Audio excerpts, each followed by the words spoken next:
Bom dia, turma. Vamos aqui iniciando mais uma aula de biologia, ok? Continuamos no capítulo da apostila sobre citologia. Na última aula, eu dei um geral do que é a citologia e do que essa área da biologia estuda, e a gente focou um pouco nas células eucariontes e cada componente dessa célula e a sua função. Na aula de hoje, a gente vai focar nas células procariontas, que, como eu falei para vocês, é uma célula bem mais simples, presente basicamente nas bactérias, que são organismos mais simples, consequentemente tem uma célula mais simples. Então vamos ver as características, as propriedades e o que compõe uma célula procarionte e a diferença da eucariontes, ok? Então vamos aqui. Lembrando que, como eu sempre falo, são conteúdos bem teóricos e com nomes um pouco não comuns que está no seu dia a dia, tá? Então vamos ficar atento às nomenclaturas, ok? Então vamos lá. Aqui fala um pouco sobre as células procariontes, o porquê, né? Do latim pro é o primeiro eucariote núcleo. Então a célula procariontes basicamente foi a primeira célula estudada, por isso que recebeu esse nome, né? O primeiro núcleo.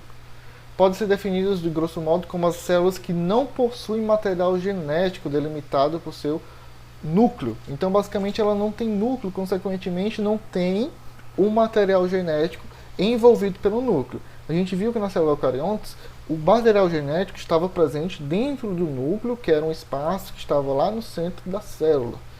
Na célula procariontes, como ela não tem um núcleo, o seu material genético, consequentemente, não está delimitado dentro desse centro, né? Então, quais seriam as principais características de uma célula procarionte? Dentre elas, a ausência do núcleo, certo? Então, a principal diferença e característica é que na célula procariontes eu não vou ter o núcleo.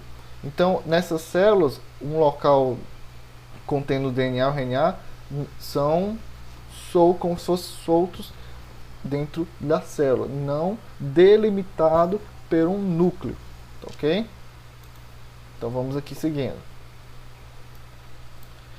Essa célula destaca pela ausência de organelas membranosas. Lembra que lá nas células eucariontes a gente tinha essas organelas.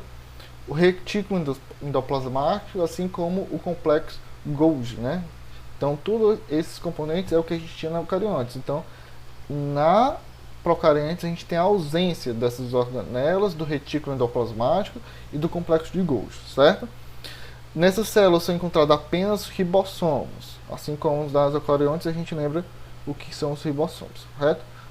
Organelas relacionadas com o processo da síntese proteica. Então ela precisa dos ribossomos para sintetizar essas proteínas presentes nessas células. Então, mais apesar dessas organelas que estão presentes nas células eucariontes, esses últimos apresentam um menor tamanho. Então, se comparado com as células eucariontes, esses ribossomos que fazem a síntese proteica dentro das células procariontes têm um menor tamanho, ok? Então vamos lá, mais características. As células procariontes não apresentam organelas membranosas como as mitocôndrias, relacionado ao processo de respiração celular. Então, outra diferença. Nas células eucariontes, que a gente tinha as mitocôndrias responsáveis pela respiração celular, nas procariontes a gente não tem essa característica e este componente, que são as mitocôndrias responsáveis pela respiração celular, tá? Elas estão ausentes.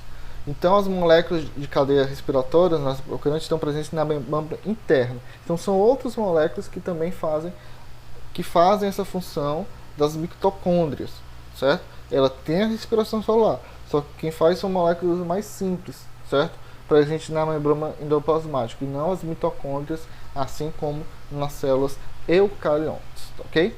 Então eu tô dando as características das procariontes, mas sempre comparando com a célula eucariontes, para que você saiba as diferenças principais e saiba diferenciar uma da outra, ok? Vamos seguindo. As células procariontes não apresentam também o citoesqueleto, que basicamente é aquela parte interna que organiza, né, basicamente cada componente da célula, certo? Lá nas células procariontes, em vez da membrana interna, a gente chama de parede celular, tá ok? Rica em peptidoglicanos, que são pequenos filamentos, né, que fazem a estrutura das células procariontes. Eu não quero focar muito nessa nomenclatura, eu quero que você basicamente saiba as diferenças de uma para outra, certo? Então, quais organismos possuem as células procariontes? Atualmente, essas células podem ser encontradas apenas em bactérias e algas azuis.